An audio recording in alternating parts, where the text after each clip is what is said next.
kardeş olacağız. Hep birlikte Türkiye olacağız. Ezilenlerin gür sesidir o, suskun dünyanın gür sesidir o. Göründüğü gibi olan gücünü milletten alan Recep Tayyip Erdoğan. Göründüğü gibi olan gücünü milletten alan Recep Tayyip Erdoğan. Saima Mansoor आप सभी को YouTube channel आगाज़ में खुश आमदेद कहती है। नाजरीन, आप सब यकीनन इस आवाज़ से आशना होंगे जो अभी आपने वीडियो के आगाज़ में सुनी। जी हाँ, ये आवाज़ है शानदार माजी और रिवायात के हामिल इस्लामी मुल्क तुर्की के मौजूदा और 12वें सदर रजब तैयब एर्दोगान की। रजब तैयब एर्दोगान असल में कौन है? एक गरीब घराने में पैदा होने वाले रजब तैयब एर्दोगान कैसे तुर्की के इतने पावरफुल सरबराह बने? हमारी आज की वीडियो का मौजू तुर्की के मौजूदा सदर और आलमी इस्लाम की पसंदीदा शख्सियत रजब तैयब एर्दोगान होंगे। आज हम आपको तैयब एर्दोगान के इब्तदाई अय्याम से लेकर उनकी प्रोफेशनल और पर्सनल लाइफ के बारे में दिलचस्प मालूमात फराहम करेंगे। इस्तांबुल की सड़कों पर ठंडे पानी की बोतलें और तुर्की के रिवायती रोगनी नान बेचकर अपनी पढ़ाई का खर्च उठाने वाला बच्चा, जिसकी पहचान फुटबॉल के ज़बरदस्त खिलाड़ी के तौर पर भी हुई, मगर हालात उसे सियासत में खींच लाए और उस दिन से तैयब एर्दोगान की कामयाबियों का सिलसिला शुरू हुआ जो आज तक जारी है। तैयब एर्दोगान एक तुर्क सियासतदान हैं जो 2014 से तुर्की के 12वें और मौजूदा सदर के तौर पर खिदमात सरंजाम दे रहे हैं। वो इससे कबल 2003 से 2014 तक तुर्की के वजीर आज़म और 1999 से 1994 तक इस्तांबुल के मेयर के तौर पर खिदमात सरंजाम दे चुके हैं। उन्होंने 2001 में जस्टिस एंड डेवलपमेंट पार्टी की बुनियाद रखी, जिसने 2002, 2007 और 2011 के आम इंतखाबात में फतूहात हासिल की। 2014 में उन्हें सदर के ओहदे से दस्तबरदार भी होना पड़ा। एक इस्लामी सियासी पस मंजर से आते हुए और एक कदामत पसंद जमहूरियत पसंद के तौर पर वो खुद को सामने लाए। उन्होंने अपनी इंतजामिया के दौरान समाजी तौर पर पॉपुलिस्ट पॉलिसियों को फरोग दिया। तुर्की के साहिली इलाके के एक मेहनतकश अहमद एर्दोगान के घर में 26 फरवरी 1954 के रोज बेटे की पैदाइश हुई। बच्चे की मां आंसा तंजील एर्दोगान ने बेटे का नाम रजब तैयब रखा। तब उनका खानदान तुर्की के तारीखी शहर इस्तांबुल के मज़ाफ़ाती इलाके में आबाद था। इन दिनों अहमद एर्दोगान फल बेचकर अपने बीवी बच्चों का पेट पालते थे। आमदनी बहुत कम थी और मामूली गुजर बसर हो रहा था। अहमद एर्दोगान के सर पर अपने 5 बच्चों की तालीम और तरबियत की जिम्मेदारी थी। फिर कुछ अरसे बाद वो तुर्की की साहिली मुहाफिज तंजीम में कोस्ट गार्ड और कप्तान की हैसियत से मुलाजमत करने लगे। अभी तैयब एर्दोगान की उम्र 12 से 13 साल थी कि उनके वालिदैन मुस्तकिल तौर पर इस्तांबुल शिफ्ट हो गए। तैयब एर्दोगान का बचपन और इब्तदाई दिन गुर्बत और तंगदस्ती में गुजरे। वो खुद बताते हैं कि अपने लड़कपन में उन्हें सिर्फ 2.5 लीरा के लिहाज से जेब खर्च मिलता था।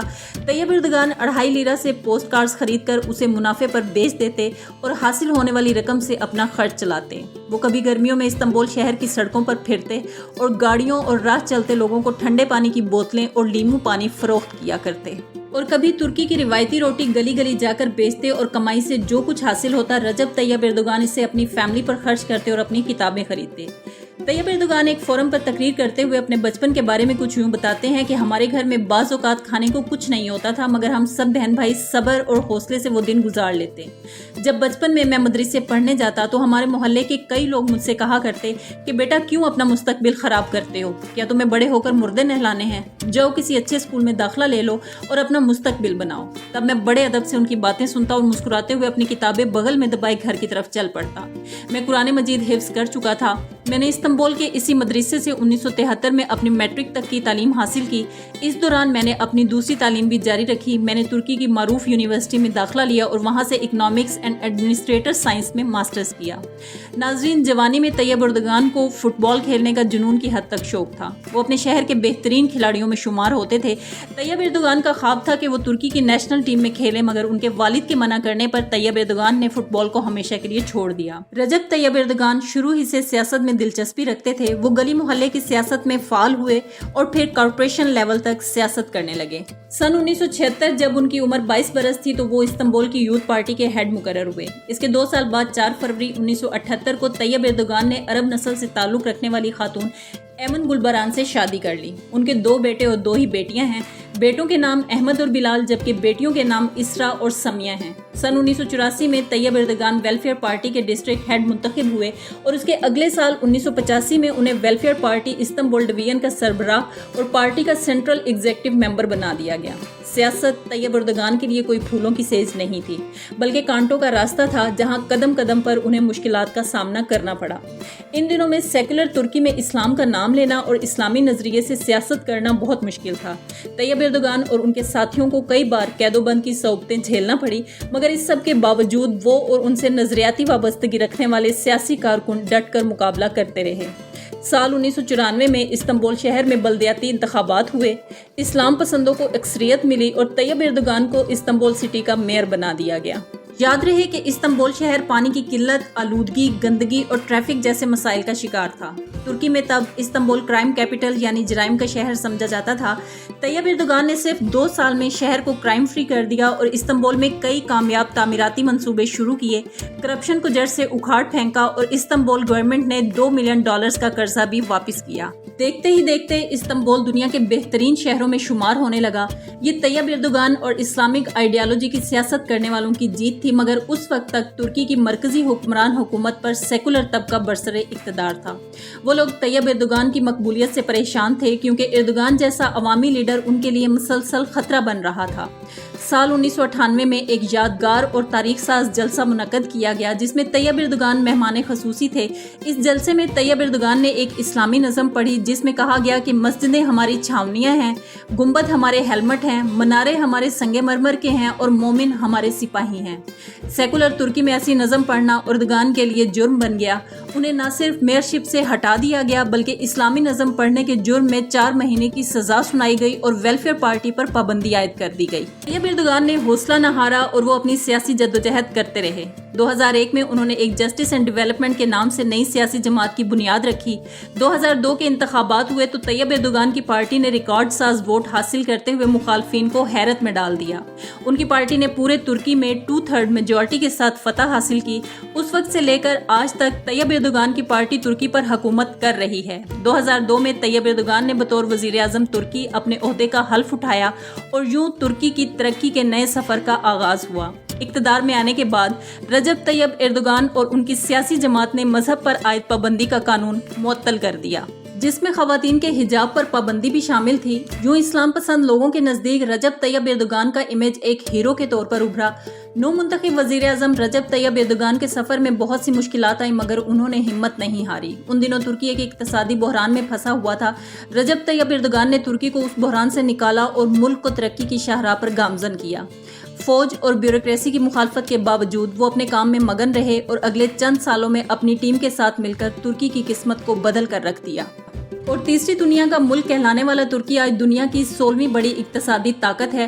2007 میں الیکشن ہوئے تو ترک قوم نے ایک بار پھر رجب طیب اردگان کو منتخب کیا جبکہ 2011 میں وہ ہیٹرک کرتے ہوئے مسلسل تیسری مرتبہ ترکی کے وزیر اعظم بنے، مگر اس کے کچھ عرصے بعد رجب طیب اردگان ترکی کے صدر بن گئے۔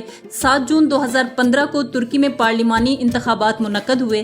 Justice and development party 41% vote حاصل کرتے ہوئے کامیاب ہوئی اور رجب طیب اردگان ایک بار پھر جمہوریہ ترکی کے بااختیار صدر منتخب ہوئے۔ 15 جولائی 2016 کی رات فوج کے ایک حصے نے بغاوت کرتے ہوئے ترکی میں مارشل لا لگا دیا۔ ناظرین، آپ کو یاد ہوگا کہ جب رجب طیب اردگان نے عوام سے اپیل کی تھی کہ وہ سڑکوں پر نکل آئیں اور مقابلہ کریں، اور پھر ہم سب نے میڈیا پر وہ مناظر بھی دیکھے کہ ترک عوام سڑکوں پر نکل آئی اور انہوں نے ٹینکوں کے آگے لیٹ کر فوجی بغاوت کو ناکام بنایا۔ اس ناکام فوجی بغاوت میں 161 افراد ہلاک اور ہزاروں لوگ زخمی ہوئے۔ اس کے بعد ہی سے طیب اردگان کی مقبولیت میں بے پناہ اضافہ ہوا اور یوں وہ اقوام عالم کے سامنے ایک پاورفل ہیڈ آف اسٹیٹ کے طور پر پہچانے جانے لگے۔ اگر آج کی بات کریں تو رجب طیب اردگان صرف اپنے ملک میں ہی مقبول نہیں ہیں بلکہ دنیا میں ان کے چرچے ہیں، اور وہ جس انداز سے مسلمانوں کے حقوق کی بات کرتے ہیں اس نے رجب طیب کو عالمی سطح پر مسلمانوں کا ایک عظیم لیڈر بنا دیا ہے۔ ماضی میں میانمار کے روہنگیا مسلمانوں کا قتل عام ہو، فلسطین کا معاملہ ہو، شامی مہاجرین کے حقوق کی بات ہو یا کشمیر کے نہتے مسلمانوں پر مودی افواج کے مظالم کی داستان ہو، رجب طیب اردگان نے ہر فورم پر مظلوموں کے لیے آواز اٹھائی۔ ناظرین، ترکی کی موجودہ پارلیمنٹ کی بات کریں تو وہاں कौमी असम्बली को grand national assembly of Turkey कहा जाता है। इस ईवान के कुल 600 मेंबरान हैं, जिनमें से 291 का ताल्लुक रजब तैयब एर्दोगान की जमात से है। तैयब एर्दोगान की इत्तेहादी इरकान पार्लियामेंट की तादाद 50 है, जबकि अपोजिशन जमात रिपब्लिकन पीपल्स पार्टी के 139 मेंबर्स हैं। तैयब एर्दोगान के मुखालफिन उन पर करप्शन और फजूल खर्ची करने के शदीद नोयत के इल्ज़ाम लगाते रहते हैं। खासकर उन्हें उस वक्त तनकीद का सामना करना पड़ा जब उन्होंने 1000 कमरों पर मुश्तमिल सदारती महल तामीर करवाया। नाजरीन, याद रहे कि दारुल हुकूमत अंकरा के करीब पहाड़ी पर मौजूद सदारती सफ़ेद महल अमरीका के वाइट हाउस और रूस के सदारती महल से भी बड़ा है और उसकी तामीर और तज़ीन व आराइश पर तकरीबन 100 अरब पाकिस्तानी रुपए खर्च हुए थे। एक सर्वे के मुताबिक मशरिक़ वुस्ता में रजब तैयब एर्दोगान सबसे ज़्यादा मकबूल तरीन लीडर हैं। रजब तैयब एर्दोगान कई मरतबा पाकिस्तान भी विजिट कर चुके हैं। आज के तुर्की में उनके सपोर्टर्स और चाहने वाले उन्हें सुल्तान कहकर पुकारते हैं, जो कि यकीनन सल्तनत उस्मानिया की बहाली की तरफ एक इशारा है और इस हवाले से कई मफरूज़े मीडिया पर डिस्कस भी किए जाते हैं। हमारी आज की वीडियो यहीं पर इख्तिताम पजीर होती है। उम्मीद करती हूँ कि आपको आज की हमारी ये वीडियो भी पसंद आएगी। अपनी कीमती राय से हमें ज़रूर आगाह करें, क्योंकि आपकी राय हमारे लिए बहुत अहम है। इजाज़त चाहूँगी। अल्लाह हाफिज़।